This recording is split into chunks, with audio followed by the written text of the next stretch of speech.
Ya, sebelumnya saya mau perkenalkan dulu, nama saya Dolphy Sondak. Ya, kalau tahu Sondak yang pasti bukan dari Batak ya. Ya, Sondak tahu sendirilah, asal dari Sulawesi Utara. Tapi saya sebenarnya asalnya dari Pulau Sangir. Ya, mungkin ada yang pernah ke sana ya, puji Tuhan ya. Pulau kecil sekali, dekat banget ke Filipina sebenarnya. Ya, tapi sudah sejak dari SMP saya keluar dari pulau itu sendiri, ya melanglang buana dan sekolah di Jakarta sampai ke Australia kemana-mana. Dan puji Tuhan ya di tahun 2017 ketika saya ikut sekolah Alkitab Karis, Tuhan menuntun saya juga untuk membuka satu pelayanan. Tapi saya juga punya satu usaha Bapak Ibu, dan Tuhan bawa itu berjalan bisa beriringan dua-duanya, puji Tuhan. Saya punya satu istri, dua anak, enggak terbalik ya. Satu istri, dua anak. Anak saya satu ada tinggal di New Zealand. Satu lagi sementara selesai kuliah. Sebentar lagi mungkin dia nggak tahu mau kemana. Ya itu aja dulu perkenalan dari saya. Ya nanti kalau ada yang mau kenal lagi bisa di luar ya, puji Tuhan. Ya saya nggak mau banyak buang waktu, tapi saya mau langsung saja.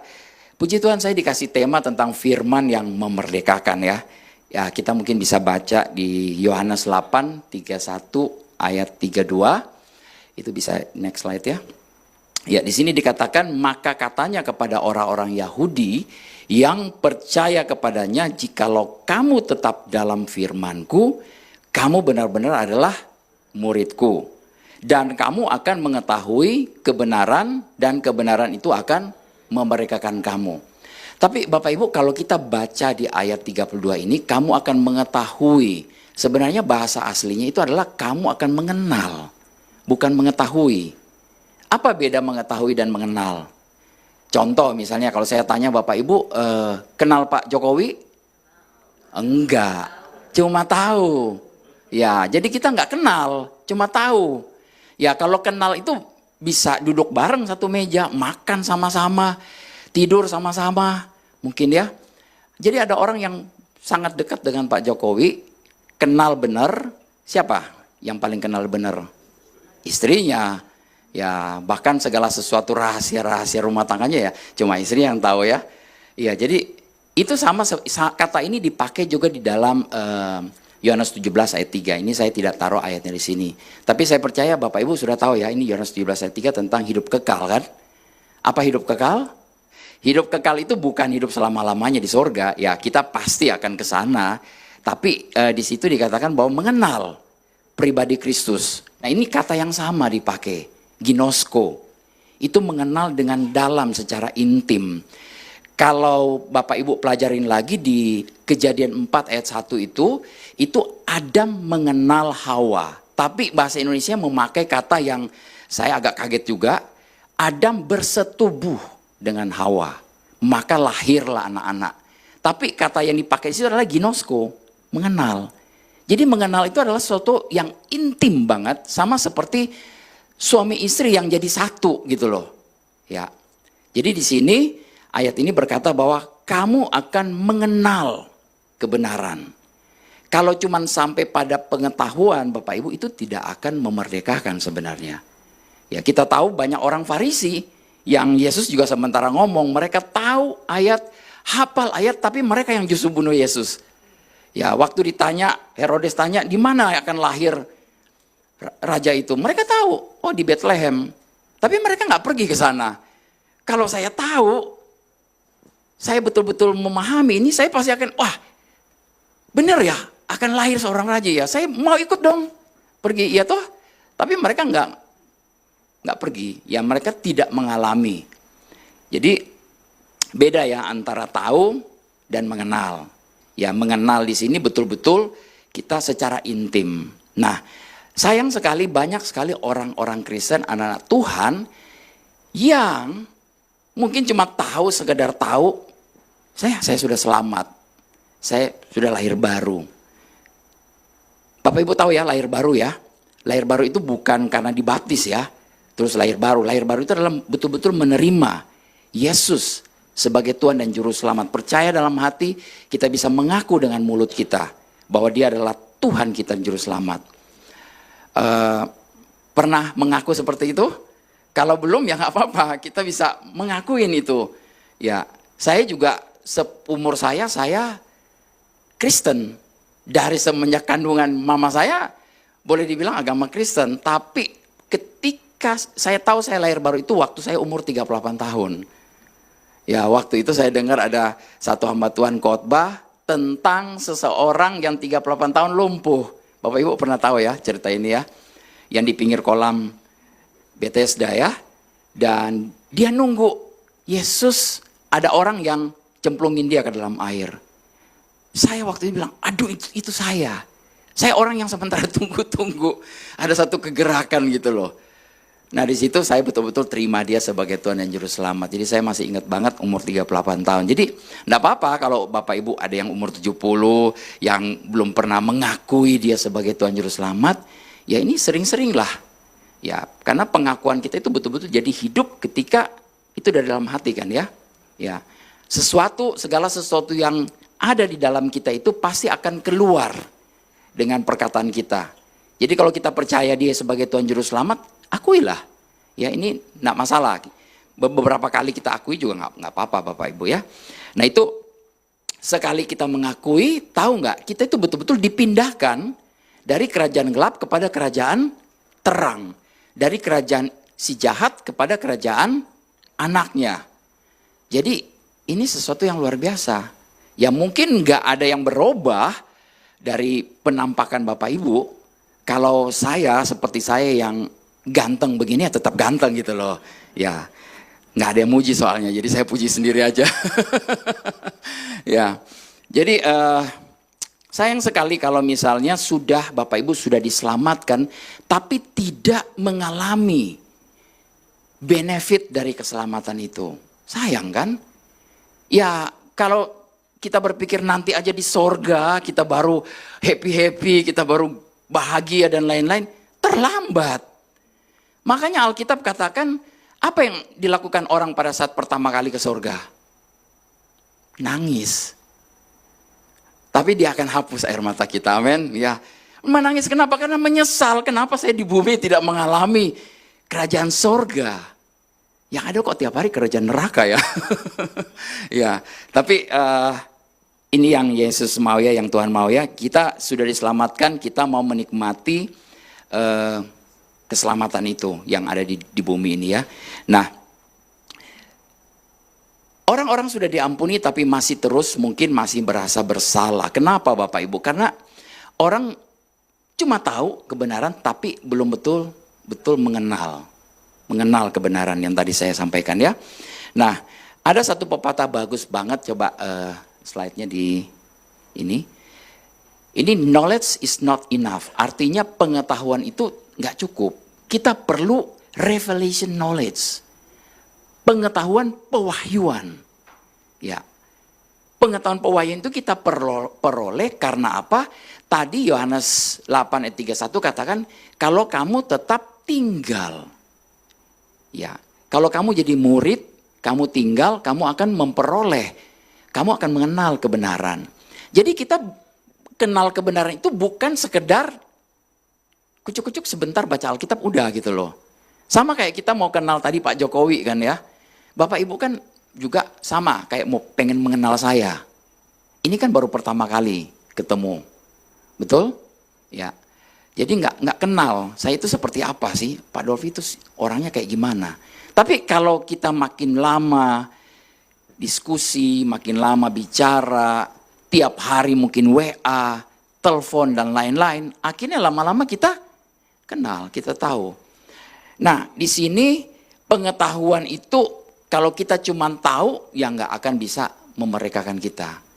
Ini kita perlu pengetahuan yang berasal dari pewahyuan, dari Roh Kudus. Nah, ini yang akan mengubah hidup Bapak Ibu semua. Di dalam Yohanes 1 ayat 8 itu berkata, janganlah engkau lupa memperkatakan kitab Taurat ini, tetapi renungkanlah siang dan malam. Supaya engkau bertindak hati-hati sesuai dengan segala yang tertulis dalamnya. Sebab dengan demikian perjalananmu akan berhasil dan engkau akan beruntung. Bukan hanya berhasil, juga akan beruntung. Ada orang berhasil tapi nggak untung. Ya, Ini firman Tuhan janjikan kalau kita mau merenungkan. Nah, Bapak Ibu, kita itu bisa mengenal ketika kita mulai merenungkan kebenaran, ya. Suatu ketika ada seorang anak muda tanya ke saya, "Pak Dolfi, apa sih itu merenungkan firman?" Saya kaget juga ya waktu dia tanya, "Apa merenungkan?" Saya bilang, "Oh, ternyata merenungkan juga harus diajar." Ya, cara merenungkan itu, ya mungkin banyak sekali hamba-hamba Tuhan di sini akan ngomong ya, renungkan firman, renungkan firman. Tapi nggak pernah diajarin bagaimana cara merenungkan firman itu. Di bahasa Inggris, ya mungkin next slide, di Joshua 1 ayat 8 ini dikatakan bahwa this book of the law shall not depart from your mouth, but you shall meditate. Di sini ada kata meditasi. Nah, apa yang muncul dalam benak Bapak Ibu kalau dikatakan meditasi? Apakah orang yang bersila terus dua tangannya begini ke depan? Ya, itu bayangan saya dulu ya kayak begitu. Wah, ini jangan-jangan saya ke agama sebelah gitu loh. Ya, bukan. Ini meditasi di sini kata merenung, mungkin next ya, next slide itu. Ini berarti memikirkan sesuatu secara mendalam. Kita terus mulai menaruh perhatian, terus mulai mengimajinasikannya, mulai membayang-bayangkannya. Ya, ibaratnya kalau ada kata firman Tuhan 1 Petrus 2:24, Bapak Ibu tahu ayatnya? Intinya oleh bilur-bilurnya kita telah sembuh. Oleh bilur-bilur Yesus. Nah, ketika ada ayat seperti ini, terus kita nggak tahu apa itu bilur-bilur. Ya bagaimana kita bisa sembuh? Kalau membayangkannya aja kita enggak. Tapi Bapak Ibu tahu nggak bilur-bilur itu apa? Bilur-bilur itu luka. Lukanya Yesus. Karena kena cambuk. Ya. Tahu nggak cambuknya kayak apa? Nah ini kita mesti mulai merenungkan, cari kayak apa sih cambuk yang nyambuk Yesus? Pernah lihat nggak cambuknya kayak apa? Itu dililit. Ada 3 tali gitu dililit gitu ya. Terus nanti cabangnya 3. Seperti itu, saya nggak lupa bawa gambarnya. Nanti di 3 itu masing-masing ada 3 lagi cabang. Nah, di antara cabang 3 ini ada taring giginya keledai. Ada macam-macam taring gitu ya. Tajam-tajam. Di ujung satu ini dia ada kayak mata kail. Jadi satu cambuk ini ada 3. Jadi berapa? 9 mata kail.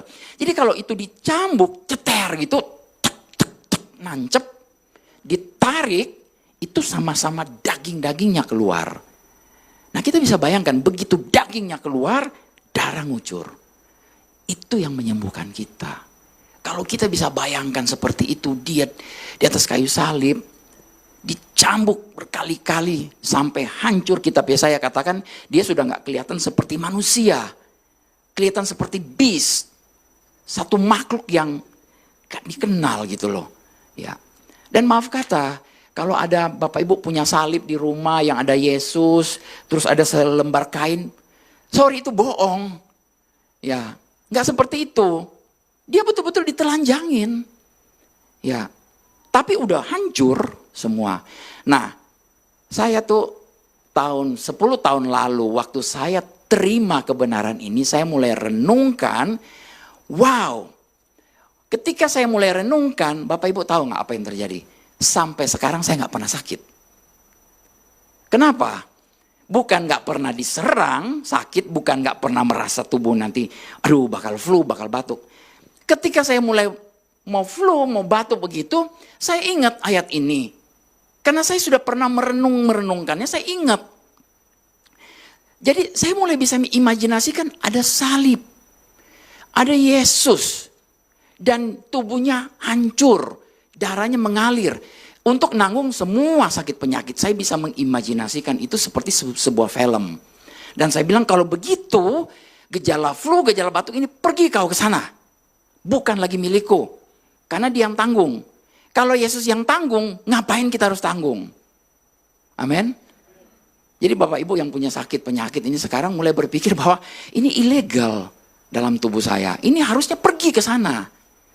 Ya, beberapa waktu yang lalu saya waktu itu dalam perjalanan saya mau pergi ke Jepang.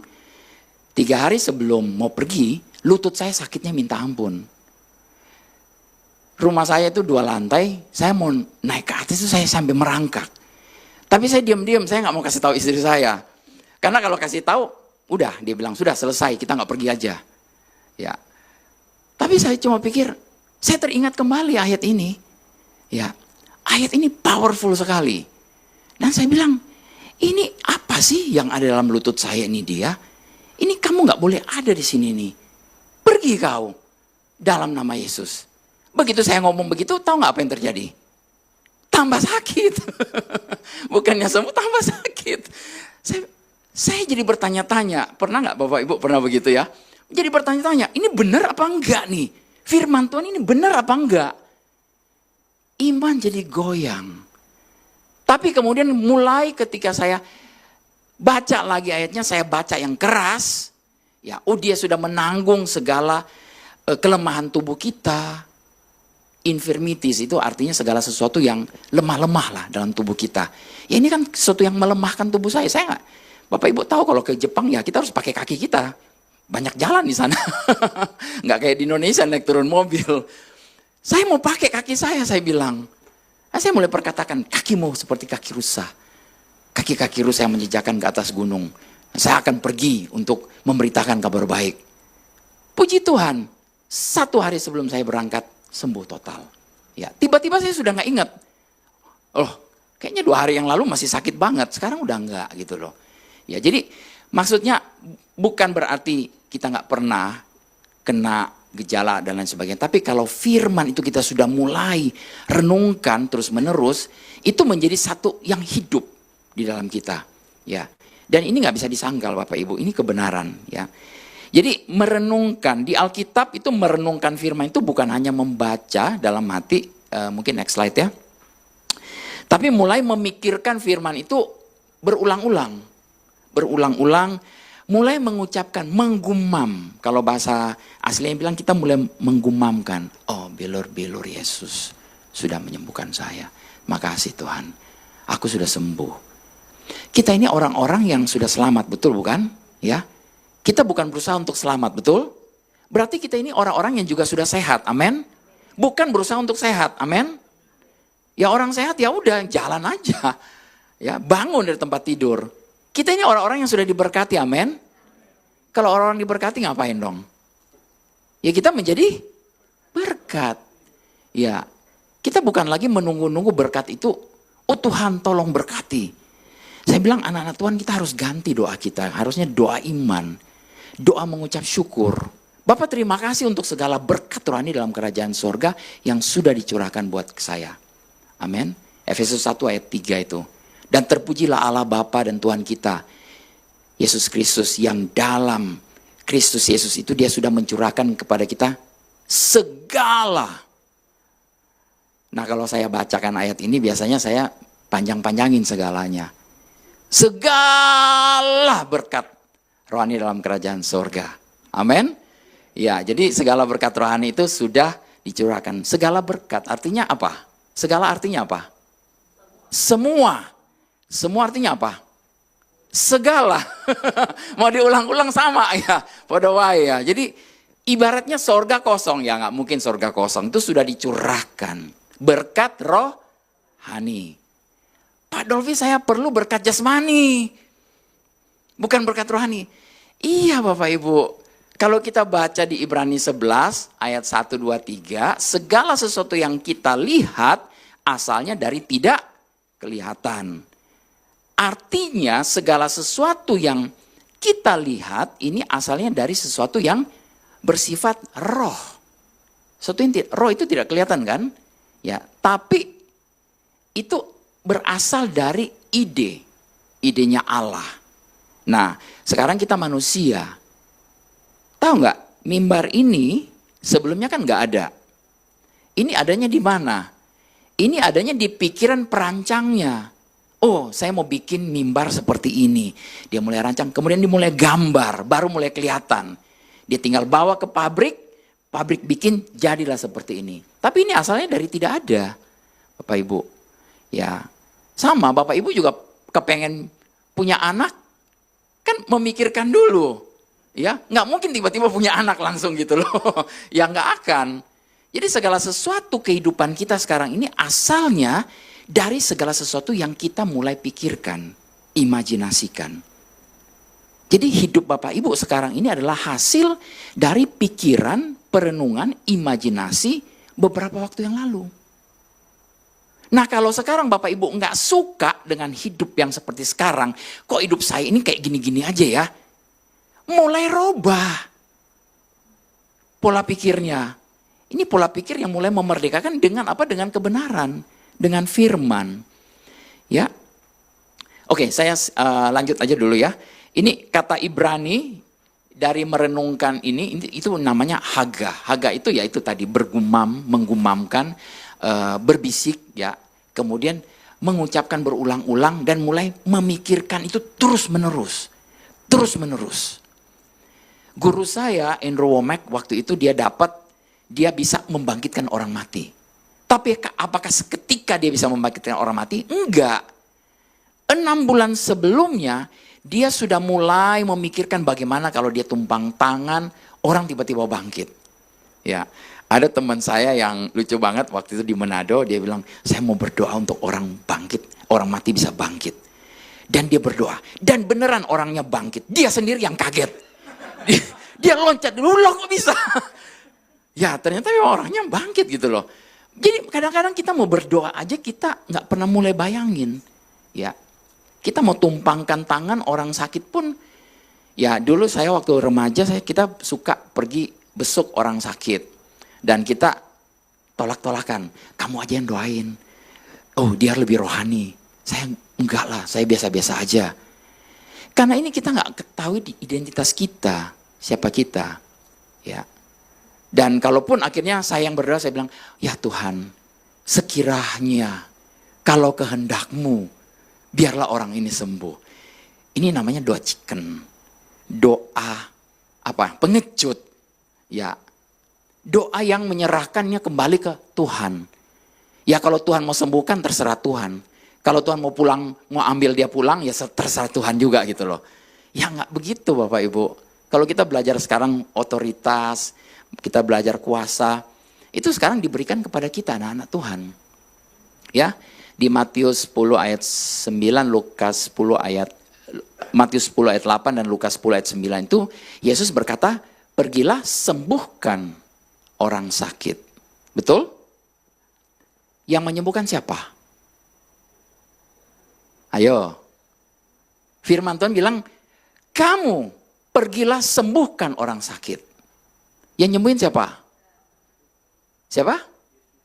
Ada Tuhan, ada yang bilang siapa gitu loh, ragu-ragu. Ya, firmannya jelas berkata, kamu pergi, kamu yang sembuhkan orang sakit. Yang nyembuhin siapa? Kita. Kita pakai apa? Pakai kuasa Tuhan, bukan kita yang nyembuhin sih. Tapi kita yang pergi, kalau kita nggak pergi ya nggak sembuh orang sakit. Kita yang tumpang ke tangan, kita yang sembuhkan gitu loh. Kenapa kita begitu gampang bilang, dokter sana bisa sembuhin sakit loh. Kenapa nggak bilang, Pak Yakob bisa sembuhin orang sakit loh. Kenapa begitu susah buat kita ngomong, oh saya bisa sembuhin orang sakit ini. Karena kita nggak kenal kebenaran. Kita nggak tahu. Ya kalau sekarang Tuhan bilang, pergilah. Jadikan semua bangsa murid, baptislah mereka. Pergilah, sembuhkanlah orang sakit. Nah saya mau tanya, yang mau baptis siapa? Apakah Yesus? Enggak kan? Yang mau jadikan murid-murid siapa? Kita kan?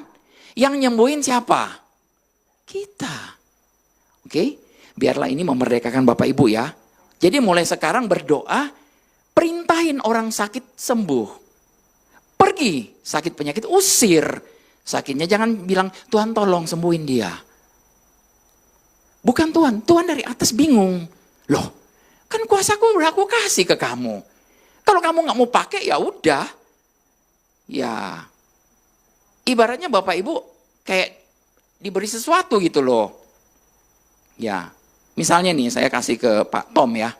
Pak Tom ya, ini HP-nya Pak. Ya, ya. Sudah kan? Ya. Iya. Lah, kenapa dibalikin? Saya kan sudah kasih. Saya cuma kasih terus saya beginiin tangan saya nggak minta balik. Kenapa dibalikin? Ini Bapak Ibu, ini contoh ya. Sorry ya Pak Tom ya. Tapi kebanyakan orang nggak kenal saya. Saya memang sudah mau ganti HP. Tapi sorry, terlambat. Terlambat sudah. Ini S23 sih, lumayan masih ya. Ya, saya mau ambil S26 kemarin, S26 ya.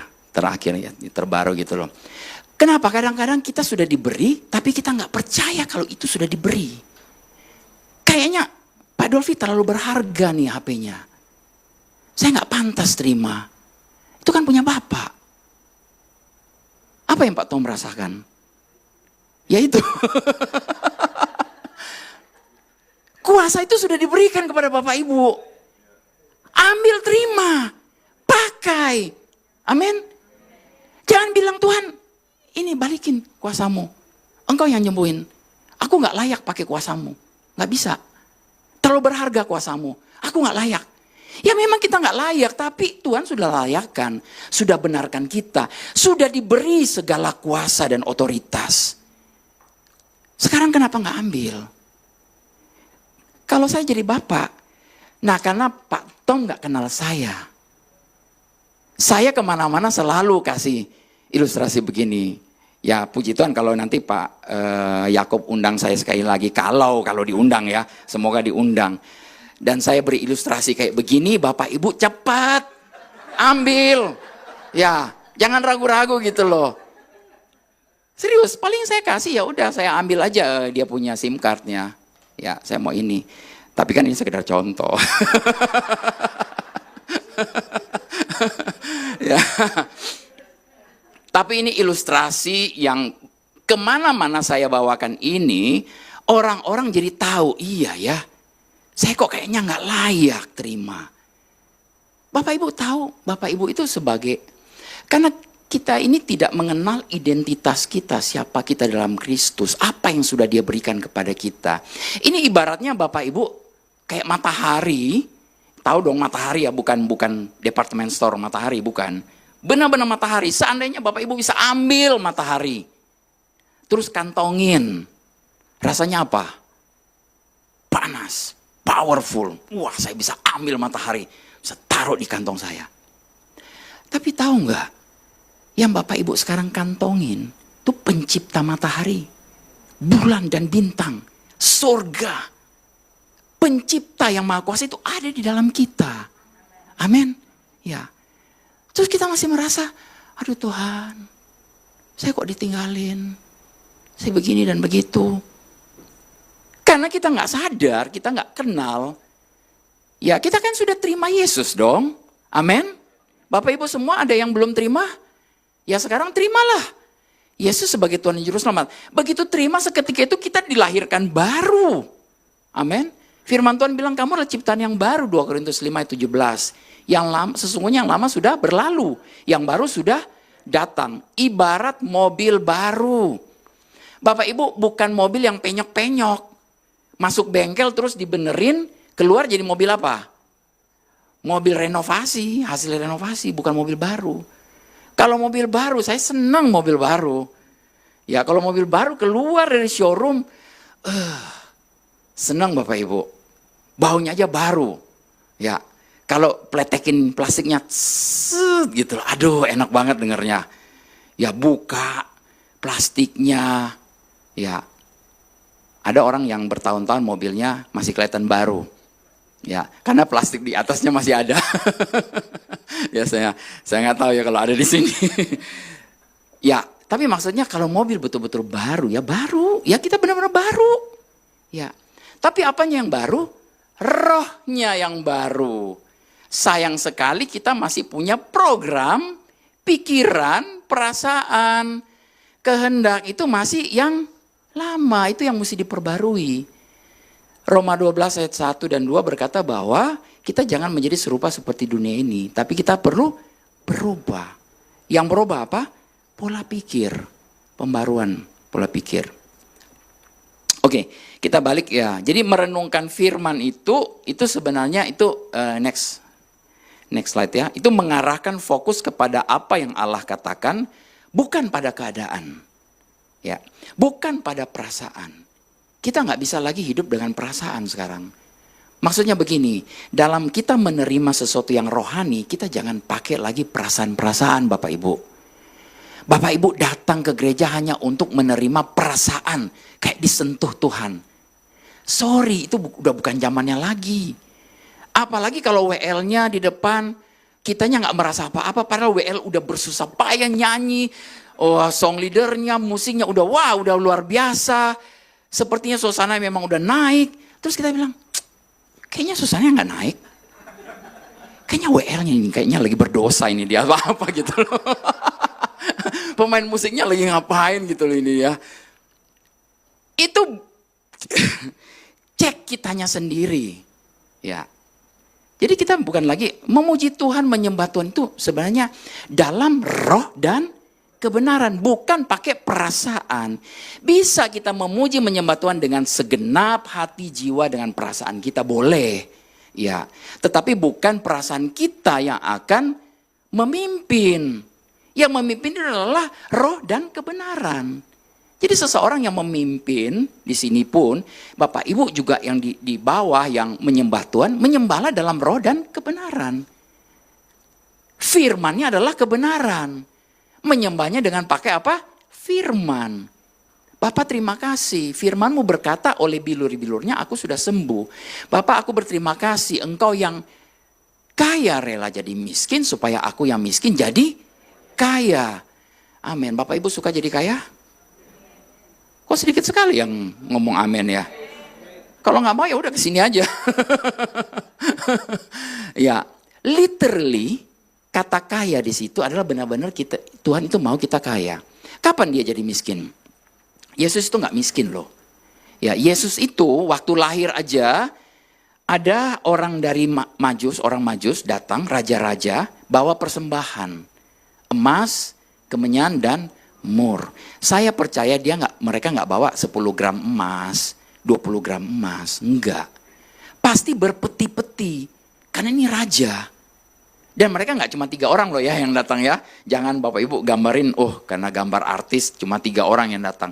Raja-raja itu pasti datang bersama dengan istri-istrinya, datang bersama dengan pasukan tentaranya, ya, dan datang dengan segala harta kekayaannya. Mereka bawa emas itu berpeti-peti. Makanya Yesus sejak lahir udah kaya. Ya. Waktu murid-murid tanya, Yesus di mana rumahmu? Mari kita pergi. Dan dia bawa dia, Alkitab mengatakan bahwa rumahnya itu lake view. Punya pemandangan danau. Siapa yang di sini punya rumah di tepi danau? Sampai sekarang pun rumah tepi danau pasti mahal harganya. Ya. Dan terbukti Alkitab mengatakan waktu dia mau disalib, dicopot jubahnya berwarna ungu, jubahnya itu ditenun secara khusus, tidak ada jahitan. Kita masih dijahit-jahit bajunya, itu ditenun khusus, jubahnya mahal. Makanya prajurit-prajurit itu bilang, jangan dipotong-potong, kita undi aja. Siapa yang bisa dapat? Karena sayang kalau dipotong-potong bajunya mahal. Nah, kapan dia jadi miskin? Waktu dia di atas kayu salib. Waktu dia betul-betul telanjang, tidak ada sehelai benang pun. Ya, tapi supaya kita ini yang miskin bisa menjadi kaya. Nah, banyak orang kaya juga punya mental miskin. Ya, kita perlu merubah pola pikir kita ya. Oke, ya, tadi ayatnya di Roma 12 ayat 2, janganlah kamu menjadi serupa dengan dunia ini, tetapi berubahlah oleh pembaruan budimu sehingga kamu dapat membedakan mana kehendak Allah, apa yang baik, yang berkenan pada Allah, dan yang sempurna. Jadi dengan kata lain, next slide, dengan kata lain merenung itu bukan sekedar berpikir saja tentang firman, tetapi membiarkan firman memenuhi pikiran kita, membiarkan kita mulai berimajinasi. Nah Bapak Ibu, ada beda antara imajinasi dan fantasi. Ya, beda, jauh. Ya fantasi kita tahu, fantasi itu apa? Sesuatu yang dongeng-dongeng, aneh-aneh. Ya, ada seperti Putri Duyung kayak gitu ya. Ada wanita berambut itu terus punya ekor duyung begitu. Ya itu fantasi, itu sesuatu yang nggak ada, nggak real. Ya, tapi sesuatu yang real itu kita bisa imajinasikan. Ya, dan imajinasi kita itu luar biasa, berwarna. Ya, pikiran kita. Kalau saya bilang gajah, Bapak Ibu mikirnya apa? Gajah, warna pink. Gajahnya langsung berubah jadi pink.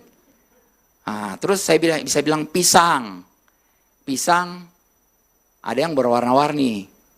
Ya. Kemana gajahnya? Udah nggak ada. Begitu saya bilang satu topik, udah hilang. Ya. Nah begitu dengan kita. Ketika kita mulai merenung, kita artinya memikirkan terus-menerus kebenaran firman itu sampai itu betul-betul hidup di dalam kita. Ya, saya banyak sekali ayat firman Tuhan yang puji Tuhan ya, saya pikir, aduh firman Tuhan ini jangan sampai kita sudah menghadapi satu masalah baru kita mau cari firman. Nanti terlambat Bapak Ibu. Kita perlu extra effort. Ya, kita perlu panen sekarang. Tapi kita mau nanam benihnya semalam. Hanya petani gila yang saya bilang. Petani gila yang mengharapkan panennya hari ini tapi baru nanam kemarin. Benar? Jadi kita harus mulai menabur. Nabur apa? Firman di dalam hidup kita dulu. Kalau Bapak Ibu belum sanggup nabur ke orang lain, naburlah ke dalam diri kita. Ya, biar ketika kita mau menghadapi sesuatu, ada firman yang sudah hidup itu yang nanti menolong kita. Ya, jadi merenung itu kita mulai membiarkan itu terus di dalam berkecamuk dalam pikiran kita. Yang kita pikirin firman sih sebenarnya. Kalau Bapak Ibu menghadapi satu masalah, saya cuma mau katakan, kalau Bapak Ibu mau pikirin masalah itu, silahkan saja. Pikiran kita akan dilawan dengan pikiran kita. Makanya orang stres. Gak ada jalan keluar, terus dipikirin lagi. Mau gimana caranya? Gak bisa. Tapi ketika kita mulai bawa itu kepada firman, pikiran kita kepada firman, firman itu mulai membaharui kita, tiba-tiba ada jalan keluar. Amin. Tanpa perlu stres. Ya. Di tempat kita ada beberapa orang yang mereka tinggal di rumah kontrakan yang tiap tahun mereka harus bayar kontrakannya. Saya bilang mulai sekarang kalian mulai berpikir. Pikirnya apa? Firman. Ada satu ibu itu stres banget. Masa-masa sudah mulai mau selesai dia punya kontrakan. Keringat dingin. Bahkan sampai terbangun karena mimpinya dia dikeluarin dari tempat kontrakannya gitu loh. Saya bilang ini udah gak sehat kalau kayak gitu. Artinya apa? Yang dipenuhi pikirnya adalah itu. Kontrakan terus. Stres. Masalahnya mungkin sebesar biji kelereng, tapi kalau dibawa terus menerus ke mata gitu ya, satu mata, satu pikiran kita itu penuh dengan masalah itu. Padahal cuma sebesar kelereng. Ya. Jadi kita mesti bawa ya. Nah, jadi merenung itu bukan sekedar berpikir tentang firman, tapi membiarkan firman itu yang memenuhi pikiran kita. Nah, Bapak Ibu, sebenarnya apa yang betul-betul memerdekakan kita? Apa yang benar-benar memerdekakan kita? Yang pertama-tama kita perlu mengetahui identitas kita yang baru. Tadi saya sudah sampaikan, kita ini, siapa kita ini adalah, kita adalah ciptaan yang baru. Ya, yang lama sudah berlalu. Roh kita sudah baru. Roh kita sempurna, kudus, dibenarkan, diseal, dibungkus oleh Roh Kudus. Bisa berdosa enggak? Enggak bisa. Karena roh yang lahir baru ini Bapak Ibu. Bukan karena perbuatan kita. Tapi bisa saja kita masih jatuh dalam dosa. Nah, dosa itu ada konsekuensinya. Ya selama kita ada di muka bumi ini. Oleh sebab itu kita hanya perlu membaharui pikiran kita, pola pikir kita sehingga pikiran, perasaan, kehendak kita itu sepakat dengan apa yang ada dalam roh lahir baru kita ini. Ya, karena segala sesuatu sudah didepositkan di dalam kita. Tinggal kita keluarkan. Bagaimana cara mengeluarkan? Ibarat Bapak Ibu itu diberikan satu mobil Ferrari. Pernah nyetir Ferrari? Belum? Saya pernah nyetir. Ternyata Ferrari itu powerful banget. Tapi untuk nyalainnya perlu belajar. Ada caranya. Nggak kayak mobil biasa. Ya dia ada katup yang harus dibuka, dicetek dulu dia punya itu on, baru kita bisa pencet start. Dan begitu start, boom! Langsung itu powerful banget. Nah kita belajar untuk mulai mengendalikan power yang ada dalam mobil itu. Demikian juga power yang ada dalam kita. Kita perlu belajar sekarang mulai mengeluarkannya. Pertama kita perlu mengubah pola pikir dan kita mulai perkatakan. Karena kuasa itu ada di dalam mulut kita. Betul? Ya. Saya cuma bilang orang-orang Indonesia termasuk saya, orang Indonesia kadang-kadang apa yang membuat kita ini nggak bergerak, nggak berubah, nggak ada menerobos, karena ada 2 M. M pertama itu malu, yang kedua itu males. Ya, malu apa? Malu ngomongnya. Males ngomongnya. Malas ngomong. Ya. Pertama-tama Bapak Ibu tahu kan? Bapak Ibu adalah ciptaan yang baru kan? Ngomong dong di depan cermin. Kalau pagi-pagi saya bilang, hey Dolphy, kamu adalah ciptaan yang baru. Sesungguhnya yang lama sudah berlalu. Kamu diberkati dengan segala berkat Tuhan dalam kerajaan sorga. Kamu ganteng, puji Tuhan. Ya nggak ada orang lain yang ngomong, ya udah ngomong sendiri. Ya, mulai ngomong seperti itu langsung wow. Luar biasa gitu loh. Kamu diberkati dengan segala berkat Tuhan dalam kerajaan surga. Berkat itu termanifestasi secara jasmani. Ya. Pertama kali saya ngomong begitu rasanya aduh gimana ya. Di depan cermin. Tapi begitu mulai berlatih ngomong. Itu termanifestasi Bapak Ibu. Ya. Tapi kalau kita begitu di depan cermin ngomong. Ya ilah ini kerut kok bertambah banyak ya. Ya jadilah tambah banyak. Ini kok pipi jadi tambah tembem ya. Gimana ya. Apalagi ibu-ibu. Aduh dia mau mulai flek-flek ini. Dia mulai nongol nih kayaknya. Saya bilang ke istri saya. Bilang kalau kamu mulai lihat flek. Sebenarnya gak perlu ke Korea. Gak perlu pakai perawatan-perawatan itu. Usir fleknya. Dia bilang yang benar. Ya udah kamu gak percaya. Makanya gak pergi-pergi. Makanya dibutuhkan industri dari skincare dari Korea untuk datang untuk ngilanginnya. Nah iya juga ya udahlah. Jadi sepakat yuk kita sepakat usir. Kita nggak perlu keluarin uang puluhan ratusan juta untuk ngapa-ngapain gitu loh. Ya. Jadi kita bisa ngomong sama tubuh kita. Hei tubuh sehat kamu. Ya. Kamu sampai umur berapa? Saya paling nggak suka kalau kita reuni sama teman-teman SMA. Begitu reuni apa yang dia ngomongin sekarang? Penyakit. Kamu ke dokter mana? Kamu bagaimana medical check up-nya? Waduh, pusing saya. Tapi saya mulai beritakan kebenaran dan mereka bilang, wah iya ya, benar ya. Mama saya September ini akan genap berusia 87 tahun. Sangat sehat. Sehat banget. Waktu usia 80 kita bikin acara cukup besar. Dia ini punya apotek. Dia sampai sekarang masih aktif. Ya, masih kerja di apoteknya. Dan orang bilang begini, Bu, apa rahasia ibu umur panjang? Dia bilang cuma satu, hati yang gembira adalah obat. Terus orang bilang, ibu kan jualan obat. Ya ini buat orang yang hati tidak gembira. Jadi mereka, oh iya oke ya udah hati yang gembira. Dan memang dia gembira, hati yang gembira. Memang orang tua saya ini, papa saya meninggal umurnya tidak begitu panjang. Karena dia memang mengalami kepahitan. Dia terima semua kepahitan. Tapi puji Tuhan di akhir hidupnya, dia menerima Yesus dan menerima pengampunan. Dan dia tahu bahwa dia harus lepaskan pengampunan. Tapi sayang sekali terlambat. Sel kanker itu sudah menggerogoti terlalu banyak tubuhnya. Perlu iman yang lebih. Sedangkan dia gak pernah dengerin, gak pernah bangun hidupnya dengan kebenaran firman Tuhan. Ya gak apa-apa pulang ke sorga. Dia pulang juga. Sedangkan mama saya, orangnya itu, orang sana bilang itu cincai gitu ya. Ya masa bodoh gitu loh. Ada orang yang suka nyolong, ambil apa gitu di apoteknya. Dia bilang, udahlah gak apa-apa. Gak bisa bikin mereka kaya, gak bisa bikin miskin saya. Sangat legowo gitu loh. Jadi dia lepasin semua itu. Pengampunan apa semua. Dan happy banget. Kemarin kita baru pergi jalan-jalan dan dia tiap tahun mau pergi jalan-jalan ke luar negeri. Bayar sendiri, dia nggak mau anak-anaknya bayarin. Puji Tuhan kan? Ya kadang-kadang saya juga bisa bilang, "Ma, kasih uang lah ke saya." Gitu. Masih punya banyak uang. Dia bilang, "Dolfi, satu saya mau janji, satu nasihat saya ke kamu. Sampai tua kamu harus punya banyak uang." Kenapa? Karena sorry, anak cucu nggak akan ngelihat kalau kamu nggak punya uang.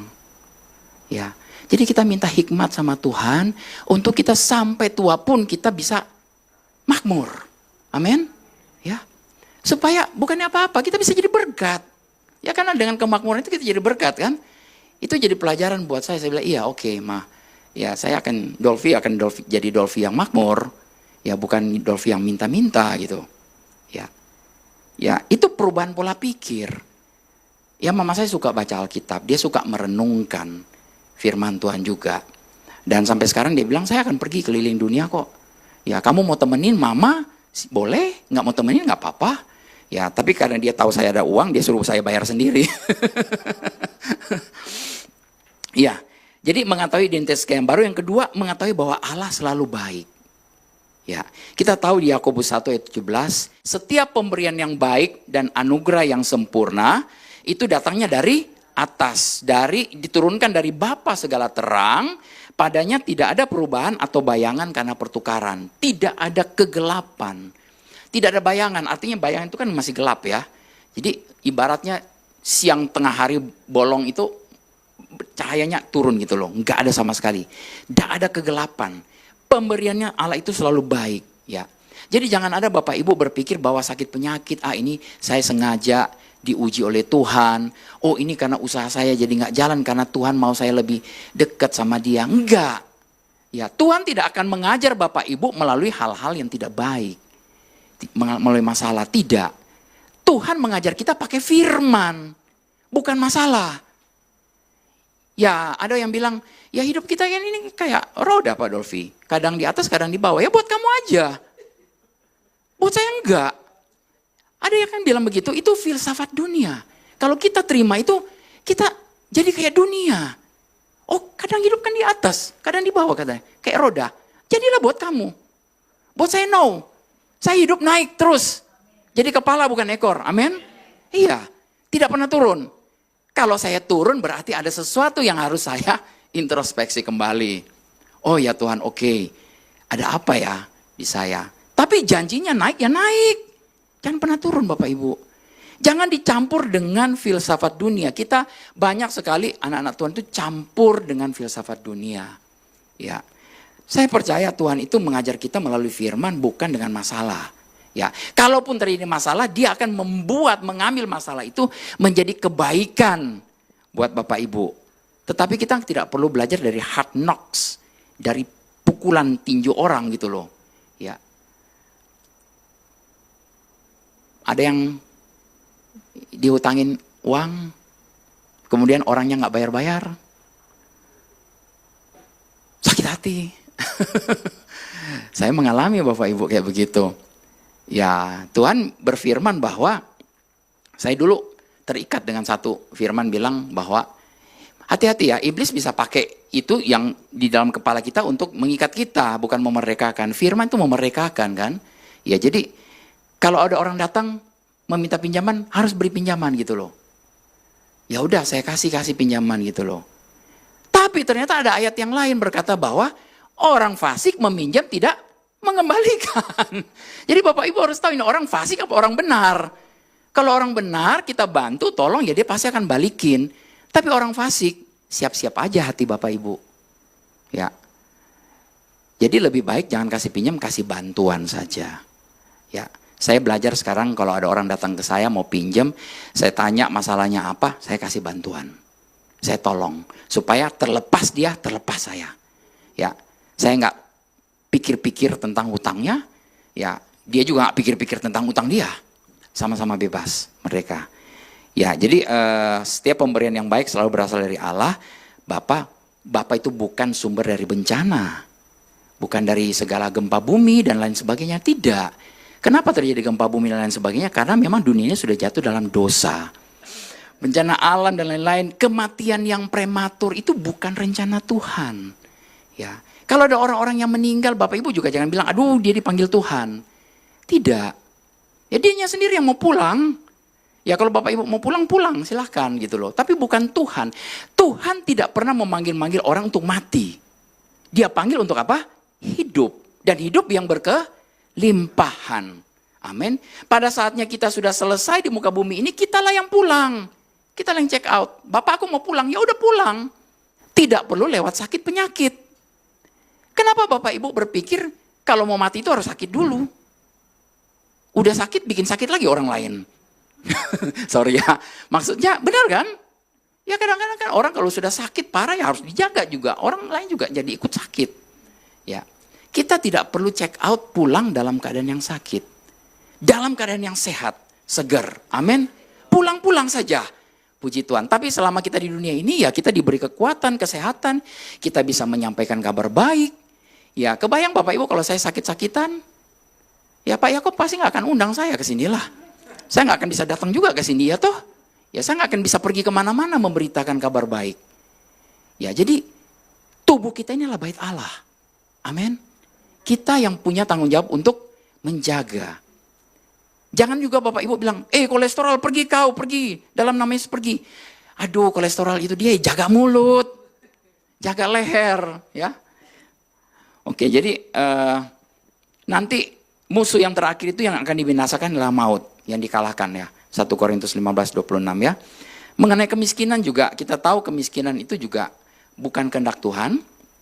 Bukan berarti orang miskin itu juga bukan dia berdosa. Tetapi kemiskinan itu sangat merepotkan. Betul? Orang yang kekurangan merepotkan. Repot. Mau bikin apa-apa kok mikirnya uang. Ya kalau orang berkelimpahan kan yang nggak repot dong. Benar ya? Jadi di 2 Korintus 8 ayat 9 tadi berkata, karena kamu telah mengenal kasih karunia Tuhan kita Yesus Kristus, bahwa ia yang oleh karena kamu menjadi miskin sekalipun ia kaya, supaya kamu menjadi kaya oleh karena kemiskinannya. Sekali lagi ini literally ngomong bicara tentang betul-betul kita kaya. Ya di dalam secara fisikal, secara materi. Ya. Jadi kaya itu tidak dosa Bapak Ibu. Yang dosa itu adalah kalau hati kita pada kekayaan itu. Ya. Oh nanti saya kalau punya uang begini hidup saya sejahtera, saya aman, saya gimana gitu loh. Itu pikiran kita sudah kita arahkan dan kita tambatkan di sesuatu yang akan binasa. Salah. Ya. Tetapi kalau kita dipercayakan dengan berkat yang begitu banyak, kita akan tahu ini untuk apa. Ini untuk memperlebar kerajaannya selama kita ada di muka bumi ini. Bapak Ibu, berapa banyak orang kaya yang mati sia-sia. Kekayaannya itu tidak kemana-mana. Tidak dipakai untuk kerajaan Allah. Sayang sekali. Hidupnya cuma sekali. Terus dia warisin ke anak-anaknya. Anak-anaknya juga nggak tahu makainya. Jadi kalau Bapak Ibu dipercaya dengan kekayaan, minta hikmat sama Tuhan. Tuhan kemana kekayaanku ini harus aku alirkan? Kemana harus aku investasikan? Ya, kita perlu belajar investasi di dalam kerajaan Allah. Kita perlu belajar investasi secara natural juga. Amin. Ya ini karena waktunya Bapak Ibu. Jadi kita perlu tahu kebenaran, tapi bukan sekedar tahu. Mengenal. Amin. Boleh katakan mengenal. Mengenal artinya punya hubungan yang intim.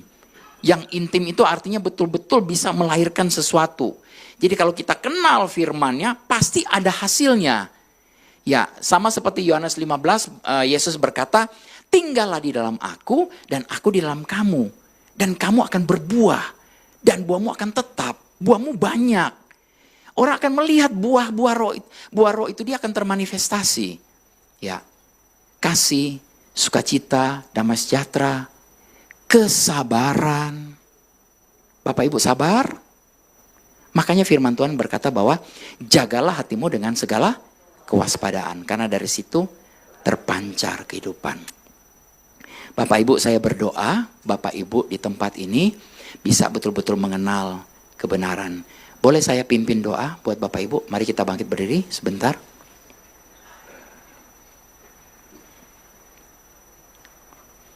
Bapa, kami bersyukur kepada Engkau Tuhan. Bapa, Engkau Allah yang baik. Kami bukan hanya mengetahui kebenaran, firman-Mu adalah kebenaran. Tapi kami betul-betul mengenal kebenaran. Kami tahu kami diberi kuasa, otoritas. Ada pembaruan pola pikir yang sementara berproses. Kami sadar identitas kami sesungguhnya. Sehingga kami berjalan kemana-mana, kami adalah representasi Kristus.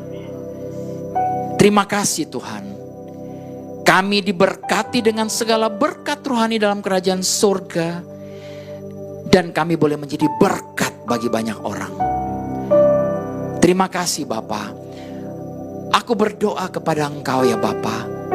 Dan meminta roh hikmat dan wahyu. Untuk orang-orang jemaat yang ada di GBI Lewi di tempat ini Tuhan. Bisa mengenal Engkau dengan benar. Biarlah mata hati mereka terbuka. Dan mereka mengetahui pengharapan apa yang terkandung di dalam panggilan dalam Kristus buat mereka. Betapa kaya, betapa hebat, betapa powerful. Dan luar biasa Allah yang tinggal di dalam mereka ya Tuhan. Dan mulai hari ini mereka bisa mulai ambil satu komitmen. Mereka mau lebih dalam lagi mengenal pribadi Engkau. Dan biarlah itu kebenaran itu termanifestasi dalam setiap anak-anak-Mu. Aku berdoa ya Bapa, kalau ada di antara mereka yang sakit saat ini, sakit penyakit, pergi Kau. Dalam nama Yesus, jadilah sembuh. Sakit sakit kepala, vertigo, sakit di urat-urat, tulang-tulang semua sembuh. Dengan kuasa dan otoritas dari Engkau ya Tuhan, aku nyatakan sembuhlah mereka. Dan sembuhlah. Terimalah kesembuhan itu. Terima kasih Bapa di sorga. Yang saat ini dalam kondisi mungkin ada pergumulan dalam hal keuangan.